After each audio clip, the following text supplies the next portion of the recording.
Hello, and welcome to the 5.5, your midweek break. I'm Lisa Graves, and I'm here along with Nadine Smith. And we also want to do a shout out to Greg O'Lear and Elby for inviting us to host this Wednesday night show. Nadine. Hey there. Every week we break down 5 stories, 8 minutes each. It's a chance to slow down, refuel, and remember you are not alone. And we always end with a segment we call the glass half full, a reminder that there's reason for hope every single day. Lisa, how are you? I'm doing okay, although I have a little frog in my throat, but I think it's just because I'm nervous. This is show number 2, and I just want to thank the viewers who've tuned in and who watch later, and it's a joy to work with you, Nadine. Well, likewise, and I hope you have a beverage so that when we get to the glass half full, we can continue our tradition of toasting. So for everybody watching, make sure you've got a little something in your glass for that segment of the show. This is actually weak tea. It turns out my tea did not fully work out. So I'll be having weak tea, but hopefully the show will not be weak tea because I want to talk about Elon Musk. You may be tired speaking of weak tea, right? Speaking of weak tea, that's a great segue. Yes. He's going to love that. Okay, so I have thoughts about Elon Musk. These are not romantic thoughts, just to be clear, since he's apparently trolling the internet for, childbearing women or something. I am not for him in any sense of the word, but I have a number of thoughts, but I think I wanted to start out with a dramatic reading from Consumer Reports. Now, I suspect that no one in the audience has ever experienced a dramatic reading of Consumer Reports. This is actually Consumer Reports right here. This is from April. It's the car buying issue. And, Consumer Reports is one of the most sort of straight-laced, neutral magazines out there, telling you should you buy this refrigerator or not? Should you get that brand of popcorn or not? In this instance, I don't know who wrote the Cybertruck review, but I think it bears reading. The Cybertruck features a polarizing, angular design and paintless, I thought it said pointless the first time I read it, pointless alloy body panels. It has an estimated range of 325 miles, and I'm going to fast forward. It says, the controls are highly distracting. That's what you want in a car, highly distracting controls. It says the controls are highly distracting, partly because the turn signals, wipers, and high beams are controlled by buttons on a tiny squarish steering wheel. I don't know how many of you want a tiny square steering wheel or for your high beams or wipers to be like buried somewhere in teeny tiny buttons, but it goes on. This is the best part. It says the side mirror and steering wheel adjustments are done through the screen. The truck is very quick and relatively nimble, but the steering is non-linear. I mean, sorry about that, but I don't know, one of the things I like about cars is how linear the steering is. I think non-linearity is a problem. So the steering is non-linear, but Consumer Reports is not done. It says, and can be unpredictable. So yeah, I also want unpredictable steering in cars. That's awesome. And then it says the ride is firm yet composed. Outward visibility is atrocious. That's also what you want in a car. No outward or terrible outward visibility. It says, which it makes it difficult to park. I think they're hiding, which might make it difficult to drive. And then they say, but the backup camera can help with the parking. And then it concludes by saying tiny red LEDs at the base of the windshield pillars form a token BSW system. So this is literally, I think, one of the worst reviews I've ever read in all of my reading of Consumer Reports. But that's not all. Obviously, independent of Consumer Reports, the Tesla Cybertruck was the subject of one of the biggest recalls in history.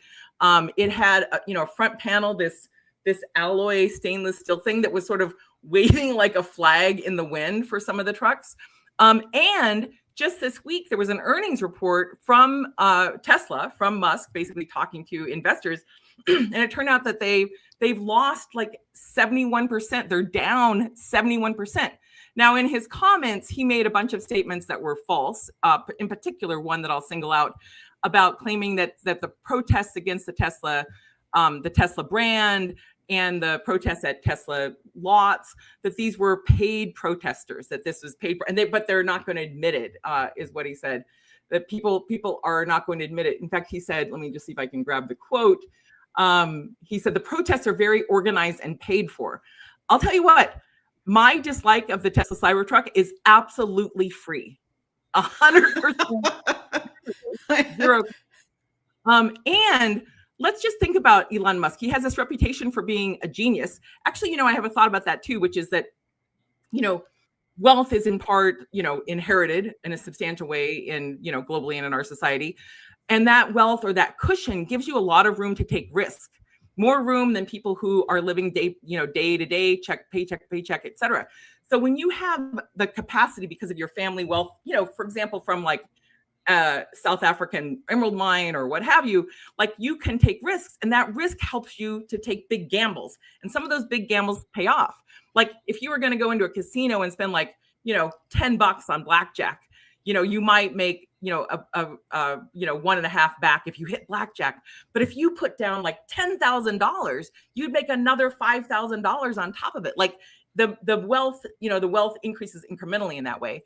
So Elon Musk is super rich. And so people think that he's super smart. He's actually been in some ways very lucky. However, if you look at his record, and I'm going to talk about the Guinness Book of World Records, which I used to read quite a bit as a child and teenager, but it turns out he's in the Guinness Book of World Records for being the biggest loser in history. He's lost more money than anyone ever has. And that's not count. That was before Tesla took a tumble because of his Nazi salute and the, I think erection is the wrong word, but the holding up of the saw or chainsaw to, demonstrate his desire to cut through U.S. agencies that provide the American people and our allies in the world a lot of support. But then on top of that, you have Musk saying ridiculous things. Like at one point he was at some cabinet meeting and he said he's not going to bat 1,000, in all of his cuts. Well, baseball, let's just talk about baseball for a second, because baseball, if you're an awesome hitter, you might hit like 300.3000. That means you're not hitting like 700, 0.700. Like you're hitting 1 out of 3 balls, basically, or actually less than 1, which means being wrong 2/3 of the time. 2/3 of the time. I think that's actually probably the only really accurate thing he said, because his claims about these agencies, the people he's put in charge of cutting, making changes to Social Security or IRS or invading our systems and things like that. It has just been a sea of incompetence and destruction. So I just want to go on the record and say Elon Musk, like not a genius, lucky, unlucky, and also one of the most destructive guys who's ever been part of government. This idea that he's going to step back, quote, step back and serve for the next 3.5 years in this role, 1 or 2 days at a time. No, thank you. You're fired. We don't want you. No one other than people who are not very intelligent want you to be in charge of cutting government agencies. And then just one last rant. I just have one last thing. I swear, one last thing. He gave $2 million checks, $1 million each, to 2 right-wing activists as part of his sort of scam to try to get people to vote for this Republican person who was running for the Wisconsin Supreme Court. He said it was first going to be a lottery. It's not really a lottery. If you look at the check, the $1 million check that he holds up, it says spokesperson. It's not random. He gave it to a woman who was part of a firm that has big business with the GOP, and to like the head of the Young Republicans in Wisconsin. Not random, but $1 million. That $1 million is a lot of money to ordinary people. And it's quite the showmanship, sort of just gamesmanship, BS spin that we see from Elon Musk. But if you think about what that $1 million is for him, his net worth is purportedly like $330 billion.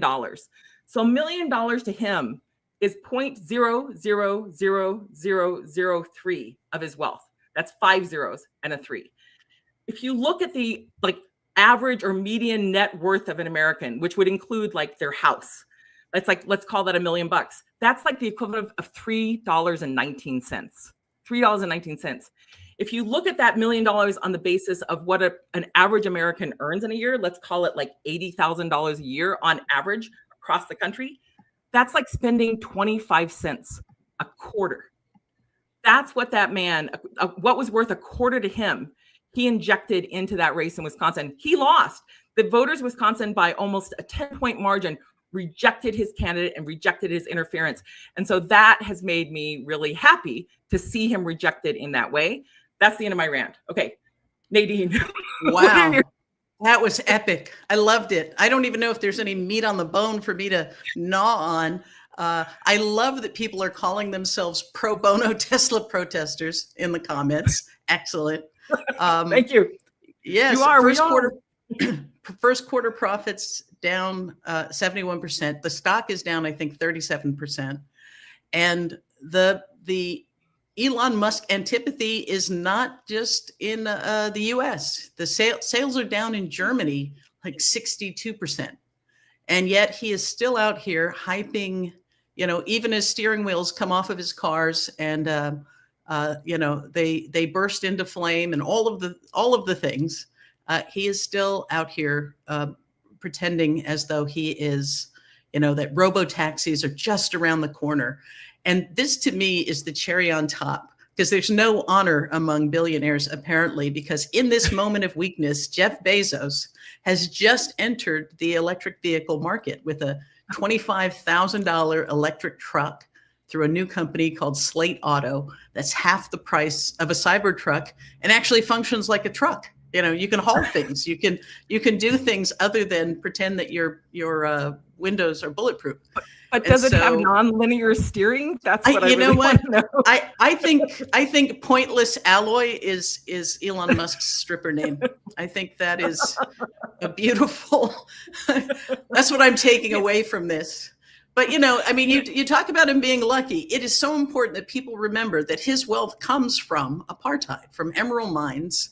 A family enriched by the exploitation of Black labor in South Africa. And so it's not a shock at all to see him and his, band of incel doge. I can't remember who said we should pronounce it dodgy. Dodgy, not doge. To see them cutting off U.S. aid, the fall of apartheid being tied to U.S. aid, all of these things are, just evidence of somebody who has surrounded themselves with yes men. So we're watching this happen with Tesla. X, Twitter, is worth a fraction of what it was when he put his hands on it. But here's the other thing that this reminds us of.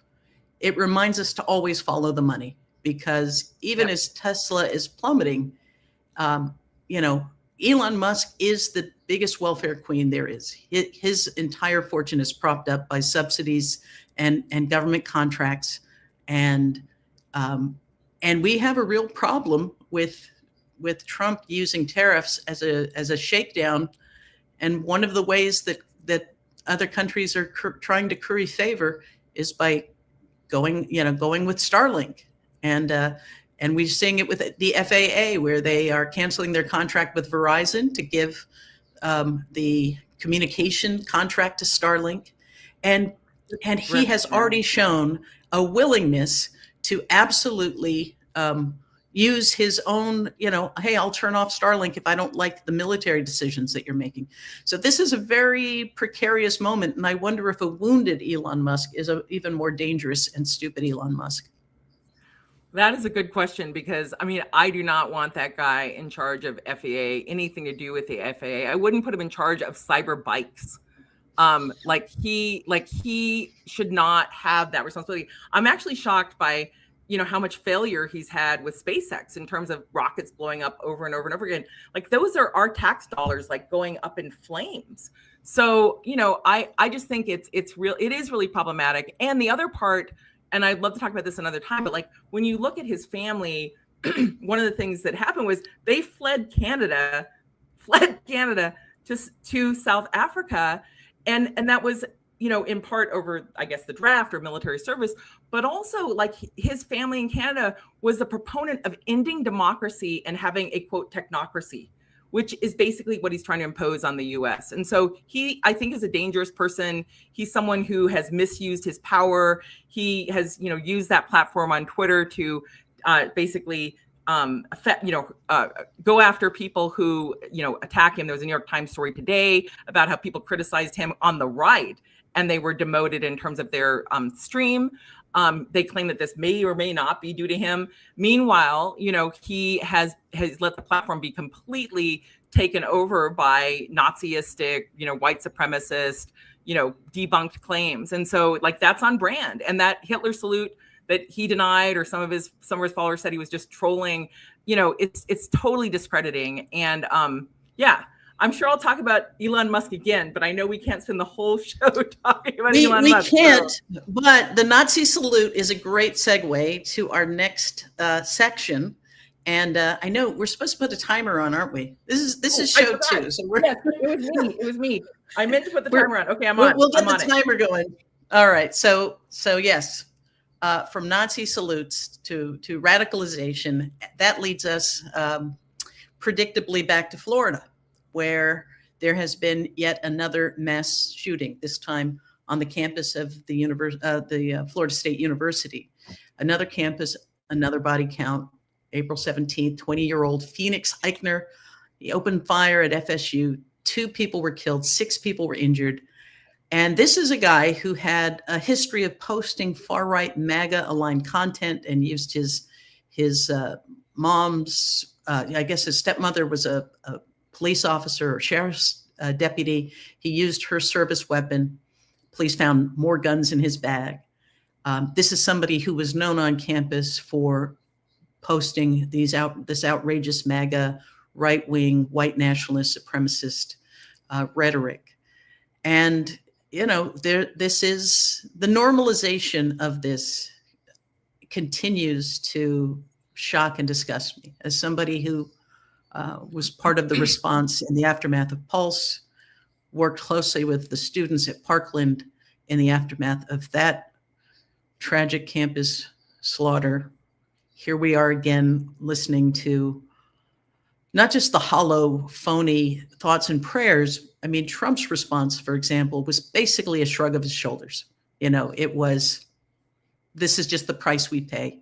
If young people die, it doesn't matter that guns remain the leading cause of death for children and teens, outpacing heart accidents and any illness.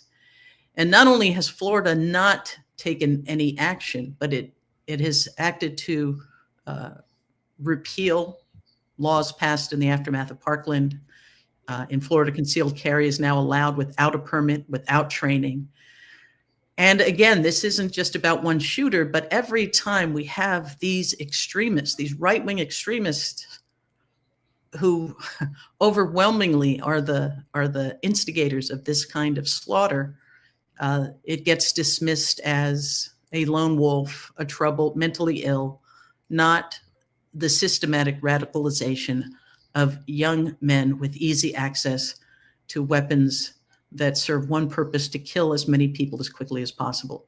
And so I think part of the reason I wanted to talk about it was not to add some new dimension to the conversation, but just to resist the idea that this has become so normal that we don't even mention it anymore. Yeah, I so appreciate that, Nadine. And it is predominantly young white men who are involved in these shootings. That's just the demographic reality of the situation. And I also think it's so important to not normalize this. And, I basically am, it's fair to say I'm disappointed. the least I could say is I'm disappointed in almost everything Trump says. But this thing where there's actually bipartisan support or transpartisan support for genuine gun reform, for common sense gun reform that has been derailed by the NRA over and over and over again.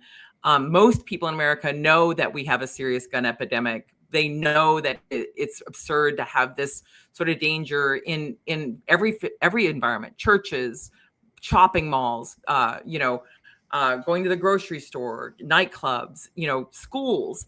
And yet this sort of right just says thoughts and prayers, and that's just the way it is. And so it is disappointing it's been disappointing to see a lot of statements coming out of this White House, but in some ways, this is also a stark contrast with Biden in a particular way where, we have previously had presidents of both parties that, expressed grief, sincere and extended grief over these types of tragedies. And now we have someone in the White House who just shrugs it off. And that's a damn shame. And it certainly indicates that in this near term, we're not going to get the type of reforms that are needed to address this crisis.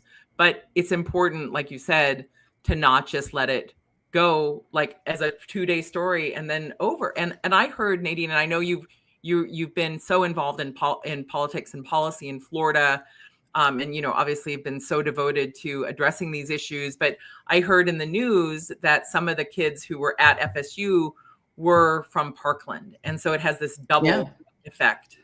Absolutely. I mean, yes, there are young people who survive Parkland only to find themselves in yet another mass shooting. And this is happening as DeSantis is working to lower the age that you can get a gun, despite the fact that all of the data says if you keep guns out of the hands of, minors, you dramatically lower the incidence. They're removing red flag laws that were enacted after Parkland. So it's really, we have to fight the despair that nothing can be done. We really have to continue to push. And I know that I want to bring on our guest because I know that this is something as a fellow Floridian that he has a connection to as well. And our guest tonight is a friend of mine named Rich Loges. He is the founder of Leaving MAGA. He is somebody who was once fully invested in the MAGA movement, rallies, media appearances, podcasts, full support for Trump. But over time, one question after the other led him to quiet quitting. And now, if you recognize him, you might have seen him. He was one of the presenters for Republicans for Harris, and he launched an organization called Leaving MAGA, which is aimed at helping other people walk away and rethink their political identity and expand the places that they get information. So it is a pleasure to welcome you to the show, Rich. Thanks for being here. Thanks for joining us. My pleasure. Hi, Nadine. Hi, Lisa. Thank you so much for having me. And congratulations on the show as well. Yeah, we're excited to have it. And we're so glad to have you be our second guest ever. It's so good to hear from you and see the work you've been doing, and so glad that you and Nadine are connected. I am indebted to Nadine for helping in the formation of Leaving MAGA. So I just want to publicly acknowledge all of the assistance. And so thank you, Nadine, for it, because we wouldn't have been able to do what we're doing without your help.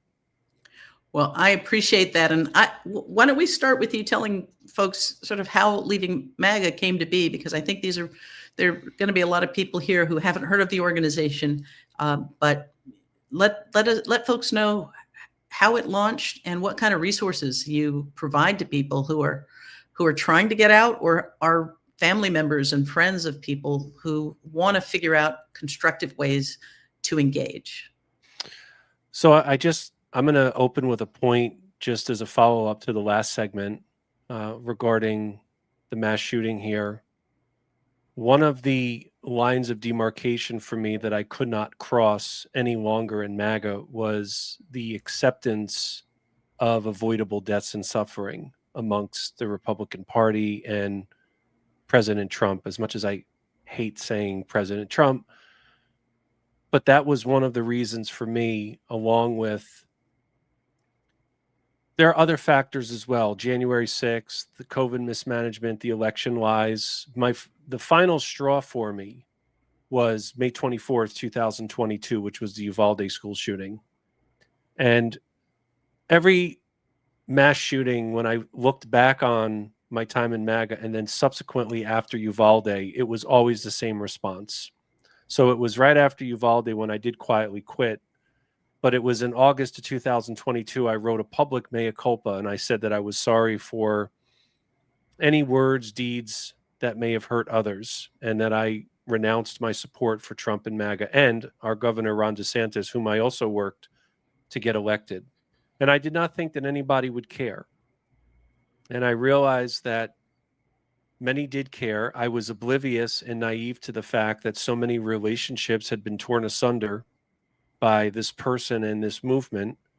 And so I spent the next year between the summer of 22 and 23 just telling my personal story to whomever would hear it. And usually it was people asking me, as opposed to me soliciting others to hear my own story. People were asking me, and then I had to make a decision in the latter part of 2023, which was, what do I do with all of this? What do I do with my experiences? I've told my story a lot. Do I retire from public life, or do I try to create an actual community? And I made the decision that I felt like we needed to create a destination and an exit ramp for people who are in MAGA, who might be having doubts, also for friends and family of those who are still in the thrall of MAGA, and also a place for those who did leave, but maybe they didn't publicly tell their story and they felt that they were ready to do that. So at our site, people can visit leavingmaga.org. We've got over a dozen testimonials. They're written, they're videos. There's a whole diverse assortment of people who went through their own unique odyssey getting in and out of MAGA. And so I wanted us to counter the MAGA community, which I do believe is full of mostly good people, but it is a very toxic and traumatic community. We have one where it's about reclaiming your individuality and refinding and rediscovering the good person we were.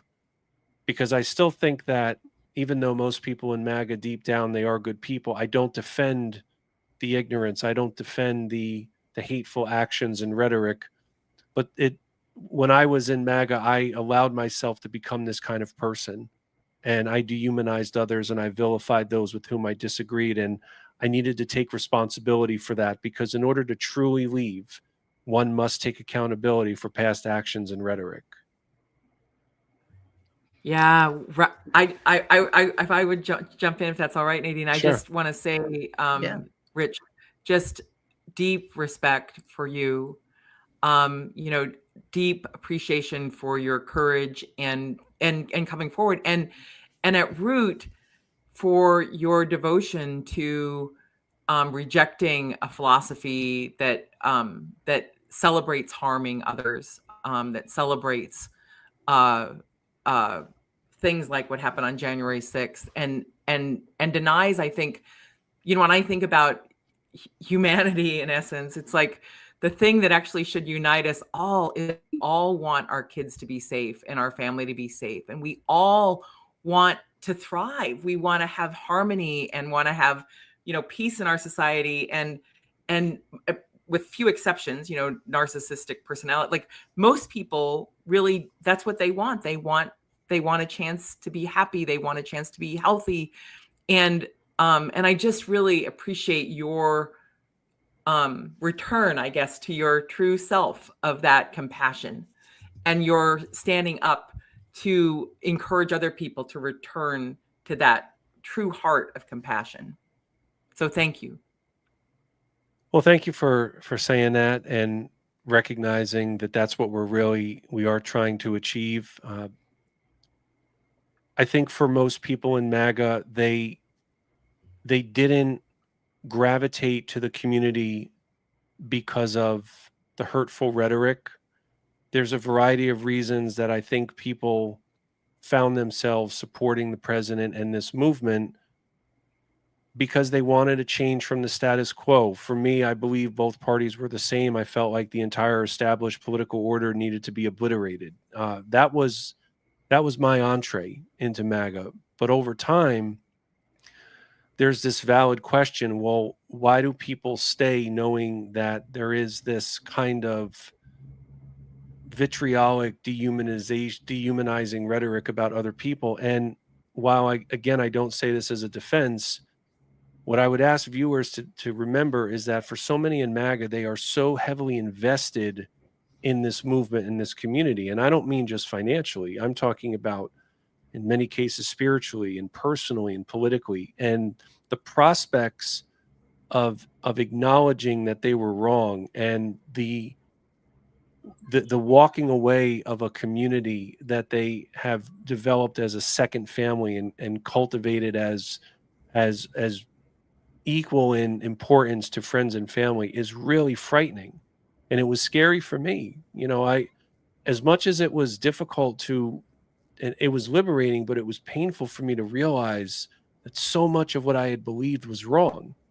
But what was even scarier is that I didn't know where I was going to go. And I give thanks every single day that even though I didn't know where I was going to wind up, my conscience never stopped sounding its alarm, and I walked forward. And I always like to use the visual from the film The Truman Show at the very, very end, when Jim Carrey, he realizes that he was living in this controlled, safe environment, and he has a choice to stay there, or he can walk through that dark door of dangerous freedom. And I use this visual because I had to walk through that door. And for those who have given their testimonials with us, they went through that door also, even though they knew they didn't, or they didn't know what was going to be on the other side of it. And I want to say also, for those who are watching, that I have received messages recently from people who have come to me and said, Rich, I left MAGA, but I don't know what to do. And thankfully, we have an answer for them with our community, because with us, this is the what to do. This is the exit ramp for them to find that closure for when they finally say publicly, yes, I renounce this movement. It doesn't reflect who I think I am as a person. And so this all happened, Lisa, completely unintended and unlikely and accidental. I could BS everyone and say, yeah, I had a 2-year game plan, and year 1 we were going to do this, and year 2 that. No, this was entirely accidental.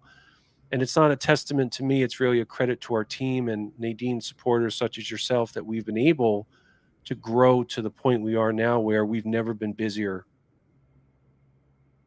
Well, Rich, you gave me my flowers at the beginning. Let me give you yours in this sense.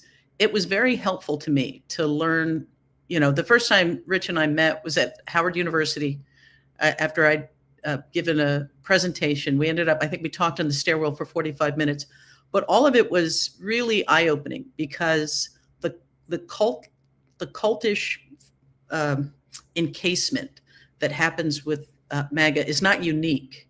But what you helped me to see was that while there absolutely were some irredeemably racist people who, gravitated, there were also a lot of people who looked at the time at a presidential ticket that was going to be a Clinton versus a Bush again, and looked at that and said, this is fundamentally broken, and saw Trump as a disruptor who was saying, yep, the system is just as rigged as you think it is. But one of the things that I think about a lot is, you were talking about that year of heaven and hell, of quiet quitting, of knowing that, it was the COVID response, it was January 6th, it was a realization that walking away meant walking away from the people that you had birthday parties with, your entire social set. You had burnt your bridges to your former Democratic friends. And so there's this place of absolute isolation. And I'll just give you this quick example. I grew up in the panhandle of Florida, very conservative place, and I was the senior class president. And so I have not blocked any of my classmates who are deeply in MAGA world. But there was one person who was he crossed a line, and I thought, he's about to be the first person that I block from my class. He started posting again just quite recently. And just as I was about to block him, I just sent a note that just said, hey, I noticed that you're posting on everything commenting on everything I post. Are you okay? It seems like something's wrong. And what came back was like 2 paragraphs of, I'm sorry, I hope you'll forgive me. You're right, I shouldn't be doing this. And I thought of you, because you were like when people are leaving MAGA, they might not look like it. This slow process of leaving can look like doubling down. And I felt like the tiniest crumb of humanity and grace extended in that moment just broke open a different conversation. I'm not telling you he went home and burned all of his MAGA regalia, but it was just, I just want you to know that you swim inside my head sometimes in moments like that, because I had a snarky comment right there on my fingertips. But remembering many of our conversations, I just thought, you know what? This is attention-seeking behavior, and instead of punishing it, I'm just going to extend a small sliver of grace. Well, thank you for saying that. And I think you've also embodied what I do believe still has merit, which is when they go low, we go high. But we can adjust that a little bit. And you did that. You made a when they go low, we go high adjustment. And doing it, you ask that question, are you okay? Which is not something that he's used to hearing. And my own epiphany, the epiphanies of those who had their road to Damascus moment where the scales fell from the eyes and they left MAGA, it always happens gradually and then suddenly all at once.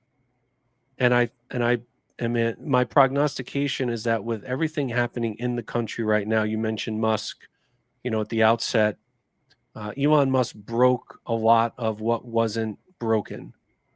And real life has been adversely affected for millions of Americans. And I do think that over time, it's going to happen gradually, but then suddenly where more and more Trump voters and even those in the MAGA community are going to start to have uncertainty.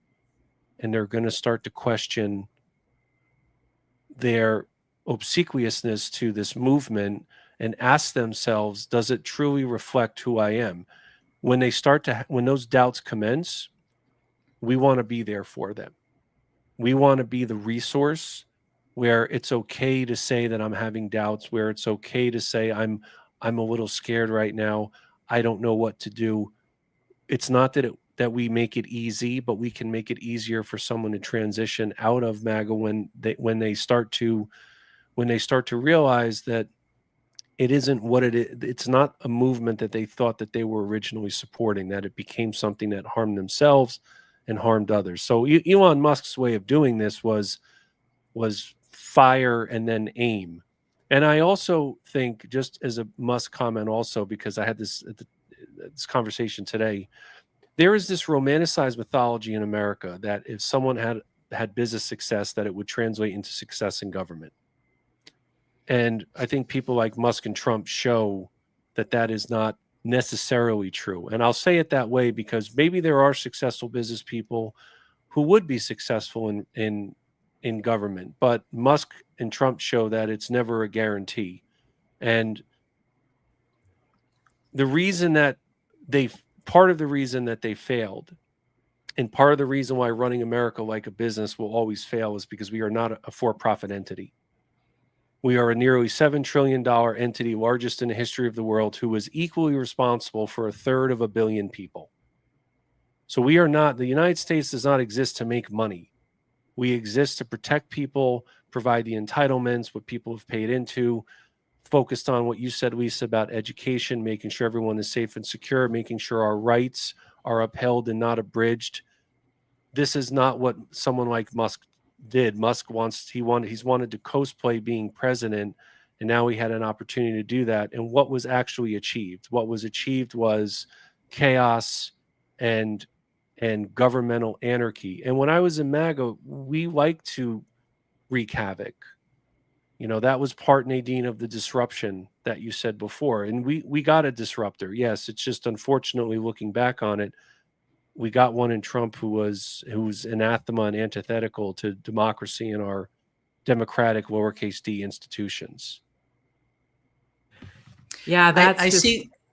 Oh, sorry I was about just that. going to say, I see somebody in the comments has talked about Dr. Stephen Hassan, and I know that's somebody that, Rich, you've worked with. I've had the pleasure of interviewing, and while it is not helpful to tell people to their face that they're part of a cult, it is deeply helpful to learn more about cults, to figure out the ways of talking to people where they can actually hear you rather than double and triple down. And that's true whether it's religious proselytizers knocking on your front door or people who've embraced a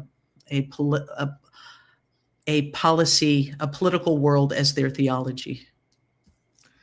Back to you, Lisa. Oh, I was just going to say, I so appreciate this whole conversation, Rich and Nadine, and I do think this idea, that mythology you point out of if you run a business, you could run government. In some of these businesses, they're like little fiefdoms or big fiefdoms. They're like a kingdom where whatever someone says becomes reality, or someone gets fired. Like it is not a democracy. Those corporations aren't democracies, although there's some shareholder influence, for example, in Tesla world. But those traits of just dictating things and punishing people who disagree with you, that's not normal in a democracy. That's not consistent with how a democracy needs to operate, a pluralistic, diverse democracy of people who have free speech rights and the right to have different points of view and to debate things like what should the tax rate be, or how do we incentivize this sort of business or this sort of activity. But you are so right that thinking about the government as a for-profit entity is just upside down, because the government does things that the for-profit industry would never do. They would never, make sure that people have access to healthcare when they're older, when it's more expensive, as everyone gets illnesses as they age. That's not profitable. That is why we have Medicare, and so, that's just one of hundreds of examples of how the government plays a role that the private sector will not and cannot do. Same with disasters. The idea that we're just going to leave Americans to just fend for themselves in the face of natural disasters, when we have this wealthy country and this reserve of talent and assets to help protect people and help them when they're at their most desperate, when they've lost their home, when a storm or a fire has come through. Like, that's not the American way. And so I'm really hopeful that with efforts like yours and others, that we can come together as Americans and say, this is what America is about. And this sort of selfish I think of Howard Hughes. I know it's a really dated reference, that billionaire who he just sort of went crazy with his wealth and the isolation and ended up in some hotel in Las Vegas with super long fingernails or something, because that sort of wealth has such a distorting impact. And we've allowed it in part because we're not taxing the billionaires the way we should. I mean, Warren Buffett, one of the richest guys in the country, has said there's no way he should be paying less in taxes than his secretary. I think most Americans would agree that we need tax reform, but it's not just like making people like Musk more wealthy, but it is also, like you said, this idea of like, what is a president? Or at least you implied, like, what is the duty of a president to our nation? Mm-hmm. And that, I think we're going to have those conversations. We're going to have a lot of opportunities to have those conversations in the days and weeks and months ahead. Rich, we're so glad you joined us. Any parting thoughts before you take off? Well, thank you again, ladies, for having me. For anyone who wants to get in touch with us, please visit us at leavingmaga.org. We've got our testimonials, all of our socials. Make sure to get subscribed to our newsletter. We have never been more active with our efforts and our energies, and that's a testament to our team. And for anyone out there who's seeing this, who may have friends and family in the MAGA community, I want to encourage you, please don't give up on them, because that loving person you knew before the rise of Trump and MAGA, that person is still there somewhere. So please don't give up on them. If you feel like you need a resource, please turn to us at Leaving MAGA. Come visit us at leavingmaga.org. All Thank right. you, Rich. Thanks, Rich. Thank you. Take My care. pleasure. Thanks, ladies. Have a great night. Thank you. Thanks. You too. Wow, Nadine. Right. Wow, what a guest. That was so illuminating and so heartfelt. I'm so grateful for your initiative on that. Absolutely. Well, speaking of government and people who have no business being in government, how's that for my segue? Yeah, that was good. Well, okay, so I've got another rant. It's true. Like, yes. I swear to you, I won't always have two rants about two dudes in government, but today I do. Don't make that promise, Lisa. Don't make that promise. All right. Well, it may happen Okay. again and again. That's highly likely to happen again and again. Okay. But Pete Hegseth, the news today that sort of took over the other more serious headlines was that he had basically required the construction of a makeup room or a powder room, as Greg so well put it, a powder room, and the Pentagon for his media appearances, because that's a high priority. He's got to have the hair and makeup artist there and the little flag pendant or flag thing tucked into his lapel, so he can pretend like he's competent when he's sort of like a character out of central casting of a really bad movie in terms of who is in charge of the Defense Department. But in some ways, this powder room thing, it's the sort of thing that people can kind of get their mind around, like this sort of vanity that represents compared to substance. But the substance is big. And, because of the way the media works on these 24-hour cycles, and there's always something new, and Trump is, one of his sort of, I wouldn't say evil genius, but one of his expertises is just, causing chaos and more headlines and more new, more attention to the next thing. We've sort of lost the conversation about Signalgate 1, and then it turns out there was Signalgate 2. So there's not just the first use of this app to communicate actual troop movements, war plans to a crowd on an app, not actually through the secure lines that these things are supposed to happen, including a journalist, but also including a guy who was in Russia, near Putin at the time, which is fundamentally extremely dangerous.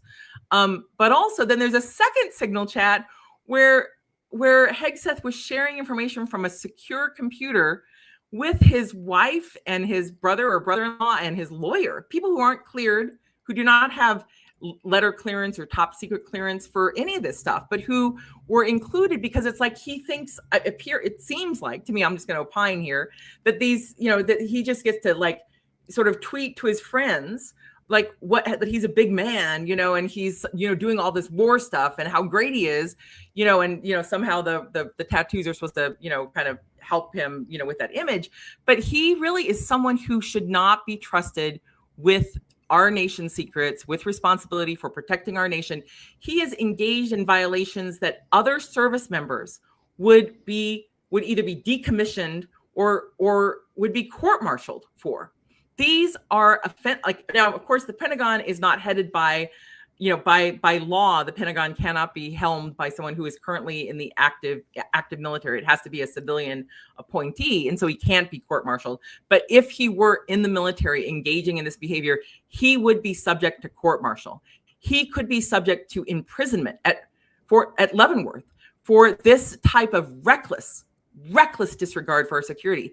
And on top of it, you have a situation on that first signal gate where he literally is texting troop movements. Now, in U.S. law, under the First Amendment, there's a whole set of cases about this because sometimes the government wants to limit a publication. They want to limit a reporter from reporting on something. And so there's a thing called a prior restraint. And in general, the government cannot, issue a prior restrain the press from reporting on something because of the freedom of press that's guaranteed, in the First Amendment of our Constitution. But there's an exception. The exception is the government can tell a newspaper not to publish troop movements. That is the one major exception to the First Amendment's free press rules. And so you have this bozo at the helm of the Defense Department tweeting, or not, tweeting through Signal, signaling troop movements, where our service members were, where they're bombing and the area where they're, and when they're about to bomb. Now, I'm not going to get into the whole issue of, the Houthis and kind of the what was happening in the Middle East in terms of the underlying issue. The issue is, and there are issues of what should our foreign policy be, but the issue here is that we have someone at the helm of the Pentagon who cannot be trusted with the information he has access to. And there should be consequences. He should lose his job. He should be impeached. I don't have any hope that this House will impeach him because the Republicans are in charge of it, or that the Senate would convict him in an impeachment trial.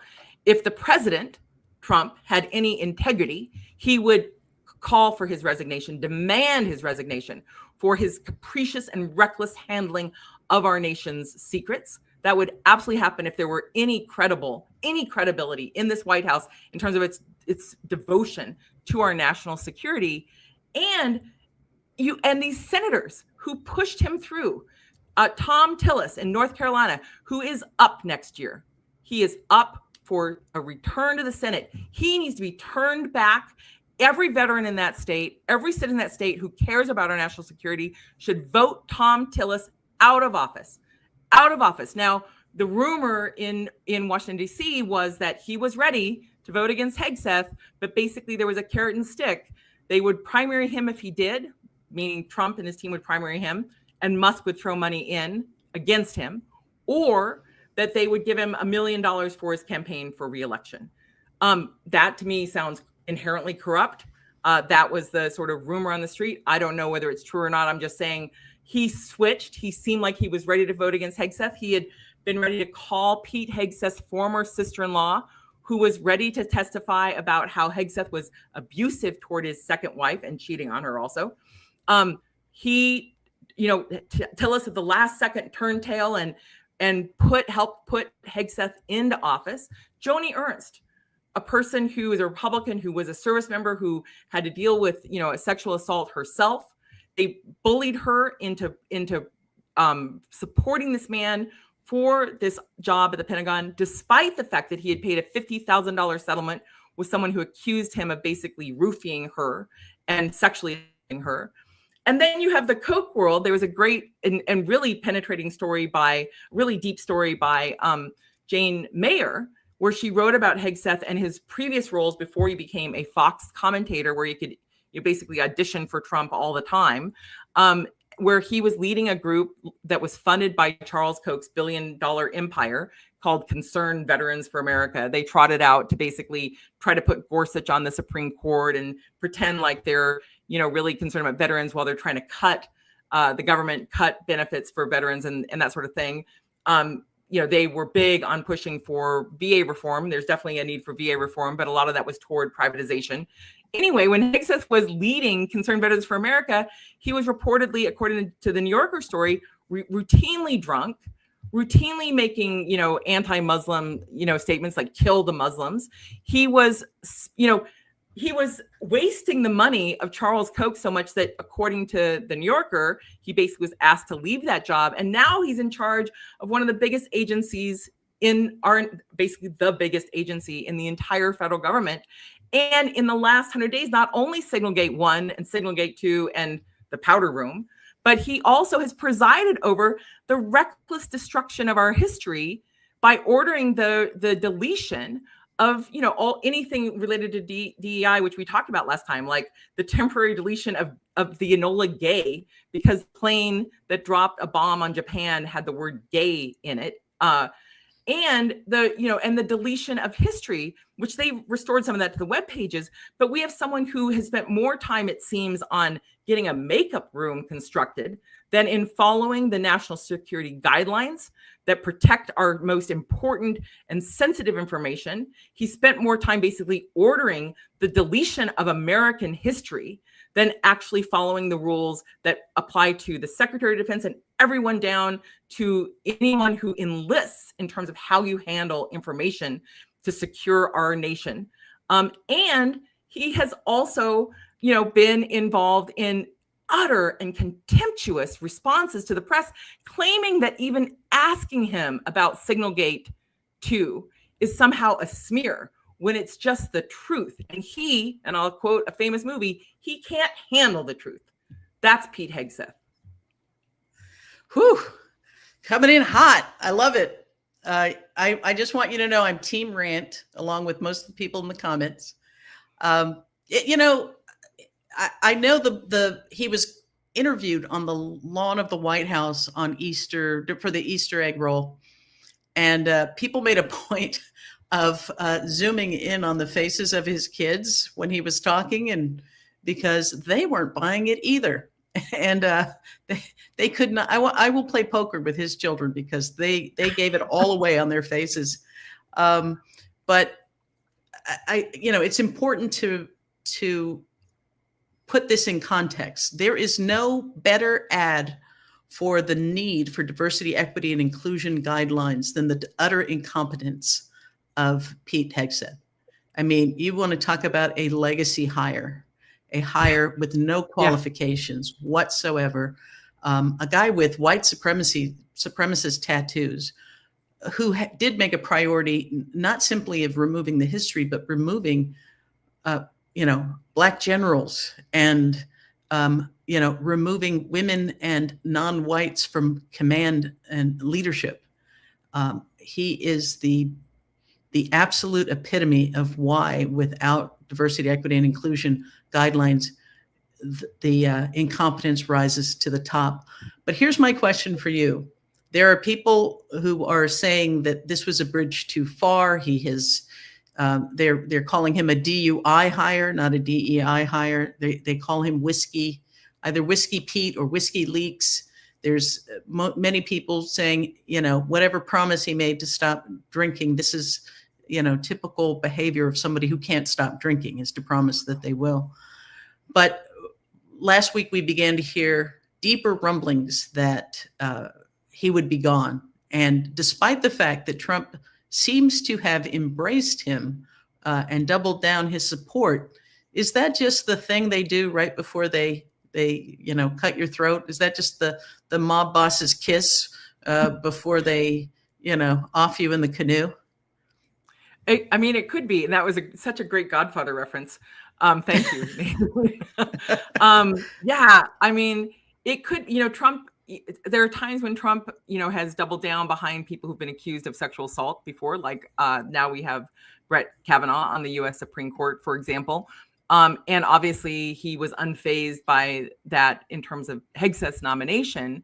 But this could be, in the swirl of things that are discrediting and losing, sort of political capital for Trump, this could be, this period could be the period right before Hegseth loses that job and returns to being a Fox commentator, Fox personality. So that's possible. And our nation would be safer if he were not the head of the Defense Department. I'm 100%, certain of that. And I really appreciate your pointing out that, this is like not qualified white guy chosen for a job. This is exactly why we should have, thorough reviews for appointments that include people from all backgrounds, all races, and not just have some dude who's, sucked up to the president get the top job. I mean, that's not a meritocracy. And notwithstanding his, time in the ROTC and his limited service abroad, the fact is that his real credential is that he was on Fox, basically touting and supporting Trump on a regular basis. That doesn't show actual qualification to lead our military, to protect us, from the threats we face from abroad, and to ensure that internal rules in terms of the operations of the military are followed, and those norms are followed, and that the military is not deployed against the U.S. citizenry, against the people in the United States. We need someone who is competent and who has integrity at the helm of the Defense Department of the United States, no matter what party is in the White House. And we do not have someone who has those qualifications, in my view. And there are plenty of, Trump could have chosen dozens of other people who are Republicans to helm the Defense Department, but he wanted a loyalist, a sycophant, someone who would just basically, say, look the part on TV, which is why this makeup studio, this powder room, is so on brand. Absolutely.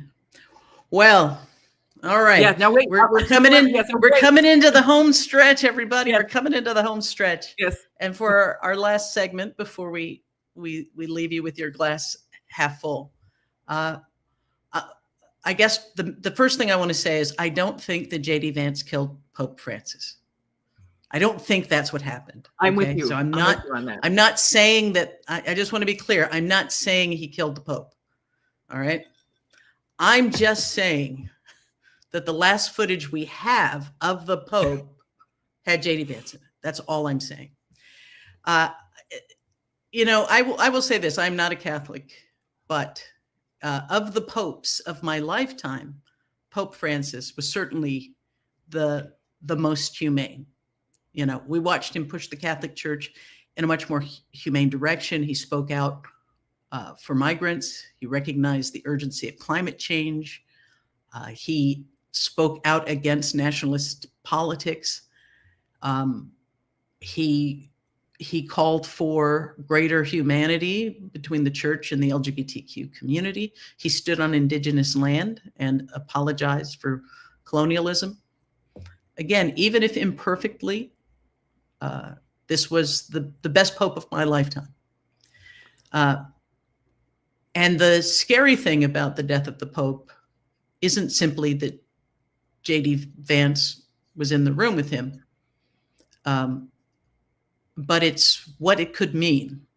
Like, who will emerge from the conclave? Because there has been a really intense battle against Pope Francis from within the Catholic Church, from the Opus Dei wing, from the J.D. Vance wing, accusing him of liberalizing the church, calling him a danger to traditional values. He's somebody who stopped basically letting priests who abused children and the vulnerable just relocate. I mean, he did things that many had not done, again, imperfectly, but Pope Francis had been something of a global counterweight to extremism, like a moral emergency brake, slowing the rise of authoritarian theology. But with his health declining, it's not simply his death, but his declining health for a long period of time has meant that the right-wing pressure has been mounting. And now the question is, what comes next? And will they be able not just to undo his work, but actively weaponize the church against the very people Pope Francis tried to bring in? So that is the smoke that arises out of the chimney. We don't know whether that's going to signal someone who has taken on the baton of Pope Francis, or the distress signal of a Catholic Church that may return to the worst parts of its history. Yeah, I so appreciate that, because I really liked Pope Francis a lot, and I thought for all the reasons that you described, with one exception, which was that he claimed that childless couples were selfish, and that having pets was selfish. I think animals represent sort of the best of humanity in some ways. They don't have the same faults and flaws that human beings do in terms of their love and goodness. But other than that, I felt like he really, really tried to protect ordinary people and to speak up for ordinary people and speak out against greed and lack of compassion and deceit. It makes me sad that in his last hours on earth, he had to spend any time with J.D. Vance.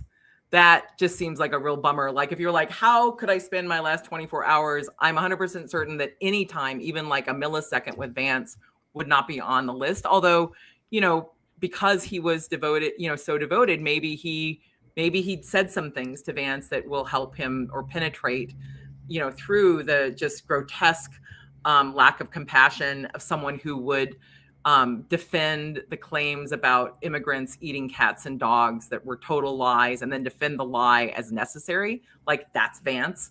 So he definitely needed a talking to by a pope.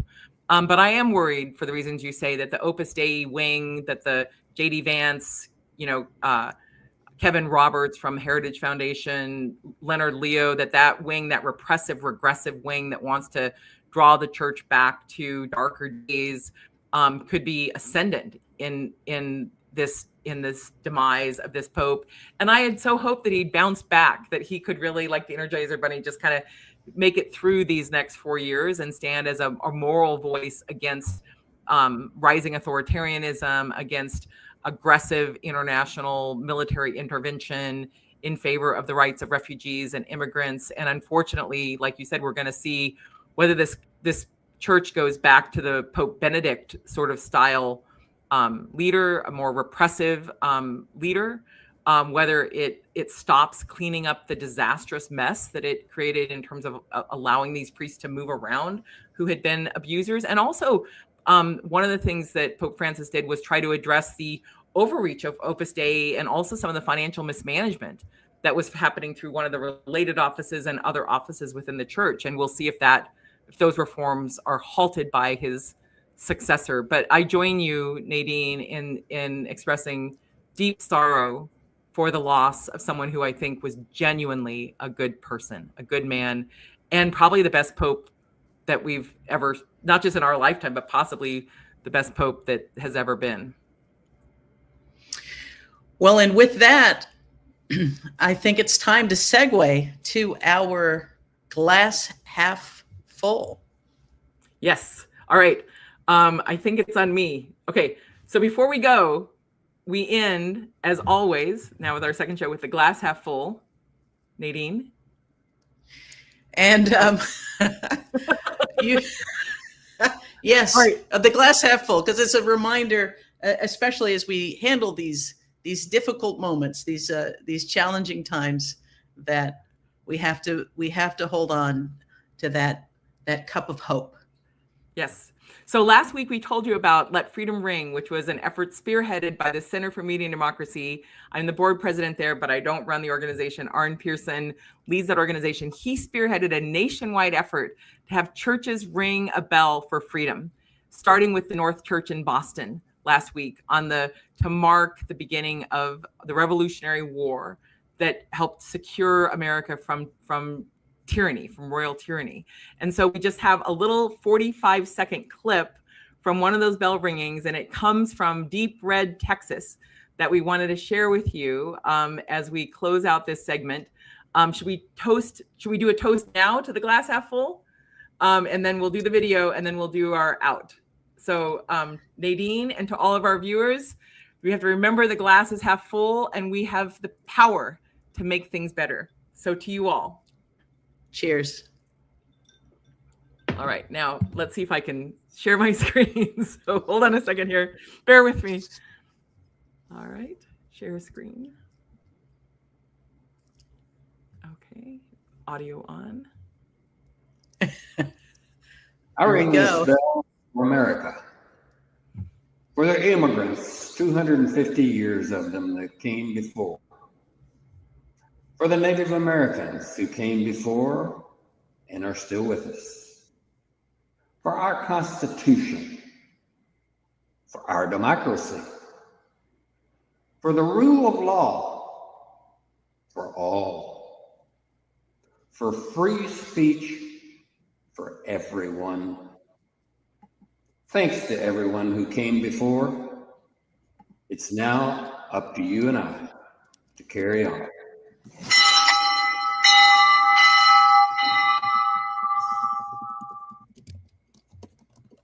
How you guys feeling today? That's the dog show. Hold on. Hold on. I gotta stop sharing my screen. Hold on. Hey, you know what though? That was perfect though. That was perfect. Because hold on, nothing is more hopeful. Nothing is more hopeful than that. Okay, stop screen. I'm so sorry. I'll get it down. I'll get it down next time, I promise. That is actually my favorite 2-dog routine. You should really check it out one of these times. Maybe we'll use that for one of the moments of hope next time. But anyway, okay. So hold on. Here we go. We got to do our out, which is I'm Lisa Graves. And I'm Nadine Smith. Thanks for making space for the 5, 8 1/2, your midweek breather. Take care of yourselves, take care of each other, and we will see you next Wednesday at 8 o'clock Eastern.